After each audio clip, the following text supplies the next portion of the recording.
नमस्कार दोस्तों, आशा करता हूँ आप सब बहुत अच्छे होंगे। देखिए, आज हम डिस्कस करेंगे 26 जनवरी का आधा हिंदू न्यूज़पेपर और पीआईबी का इंपॉर्टेंट करंट अफेयर्स। देखिए, वीडियो के एंड में अपने सुझाव जरूर देना। हमारा पूरे महीने का करंट अफेयर सिर्फ 7 पेज का पीडीएफ होता है और ये आपको फ्री में हमारा Telegram channel daily the Hindu note search करना। 7,000 प्लस सब्सक्राइबर हैं वहाँ पे, और दूसरा लिंक भी आपको डिस्क्रिप्शन में दे दिया जाएगा। ठीक है, तो लीजिए स्टार्ट करते हैं। सबसे पहले बात करेंगे, राष्ट्रपति द्रौपदी मुर्मू ने 75वें गणतंत्र की पूर्व संध्या पर राष्ट्र को किया संबोधित। अब देखिए यहाँ पे, ये कौन सा गणतंत्र दिवस था? 75वां। ठीक है, कौन संबोधित करता है गणतंत्र की पूर्व संध्या पर राष्ट्र को, ये आपको ध्यान में रखना है। और इस बार हमारे मुख्य अतिथि कौन हैं, कौन से देश के राष्ट्रपति हैं, ये भी आपको ध्यान में रखना है। ठीक है, नेक्स्ट हम यहां बात करेंगे पद्म अवार्ड्स, पद्म पुरस्कार के बारे में। देखिए, हर साल गणतंत्र दिवस की पूर्व संध्या पर इन्हें घोषित किया जाता है। इनको कौन लेके आता है, कौन प्रस्तुत करता है? राष्ट्रपति करता है।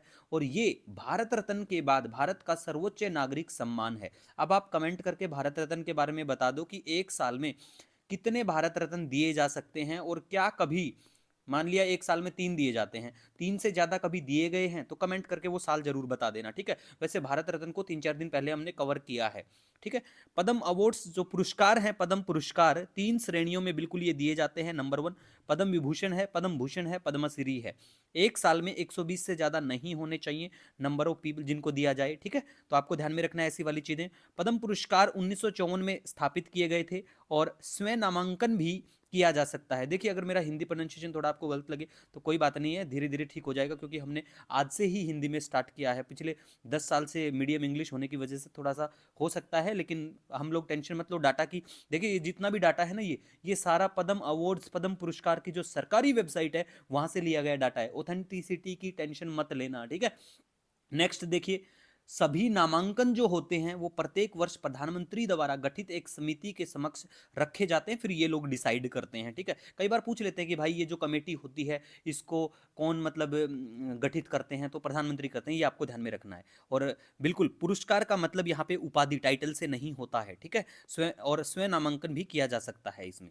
नेक्स्ट हम यहाँ बात करेंगे प्रसन्न भालचंद्र के बारे में। देखिए, प्रसन्न भालचंद्र जो है, इन्होंने सुप्रीम कोर्ट जज के रूप में शपथ ली है। अब देखिए, सुप्रीम कोर्ट में ये नए जज बन के बिल्कुल आ चुके हैं, शपथ ली है। तो कमेंट करके बताओ, सुप्रीम कोर्ट के जज को शपथ कौन दिलाता है जब सुप्रीम कोर्ट में जज आता है? और आप ये भी बताओ कि सुप्रीम कोर्ट में टोटल जज मैक्सिमम जो स्ट्रेंथ है, अधिकतर जो स्ट्रेंथ है जजों की, वो कितनी होती है? क्या अभी वो पूरी है? ये भी आप बता दो। ठीक है, नेक्स्ट हम बात करेंगे यहाँ पे उच्च शिक्षा पर अखिल भारतीय सर्वेक्षण। ठीक है, 2021-22। तो इसको कौन लेके आता है? शिक्षा मंत्रालय द्वारा इसको प्रकाशित किया जाता है, बिल्कुल।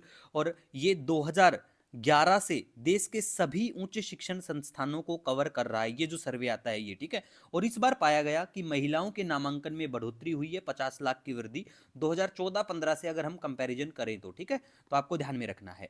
और महिलाओं का जो पीएचडी में नामांकन हुआ है ना, ये दुगना हो गया है 2014-15 से कंपैरिजन करें तो। ठीक है, पोस्ट ग्रेजुएट की बात करें तो अधिकतर छात्रों ने सामाजिक विज्ञान में किया है नामांकन, और 45% ओबीसी छात्रों के नामांकन में वृद्धि हुई है।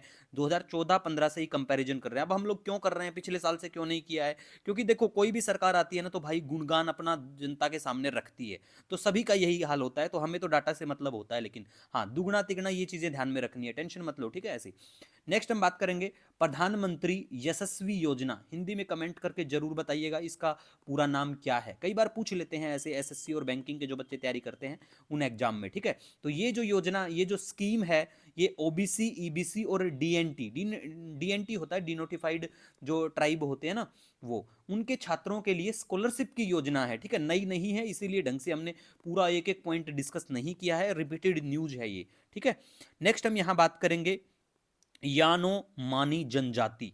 यानो मानी जनजाति जो है वेनेजुएला और ब्राजील में देखने को मिलती है, बॉर्डर के एरिया पे ये लोग वहां पे रहते हैं। तो आपको ध्यान में रखना है। कई बार देखिए, जो पीसीएस का एग्जाम होता है या फिर सिविल सर्विस का जो एग्जाम होता है ना, वहां पे direct match of the following में ये चीजें पूछ लेते हैं, मिलान करो में। ठीक है, स्पेन में विकलांगता सुधार, मतलब ये रिफॉर्म्स लेके आए हैं डिसेबिलिटी से संबंधित। कौन सा देश में चर्चा में है, कौन से देश, इसी वजह से स्पेन चर्चा में है।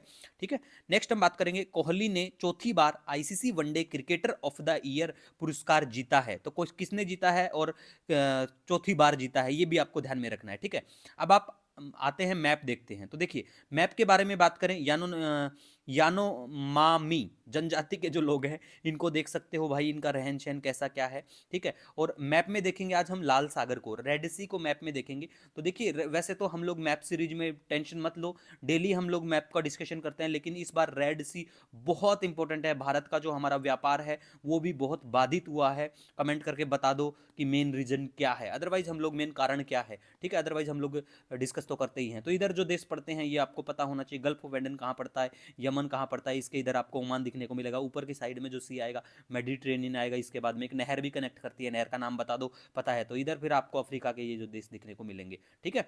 तो नो नीड टू वरी, आपका कोई भी सजेशन कोई सुझाव है बिल्कुल आप मेरे साथ साझा कर सकते हैं। मिलेंगे एक नए दिन के साथ, तब तक के लिए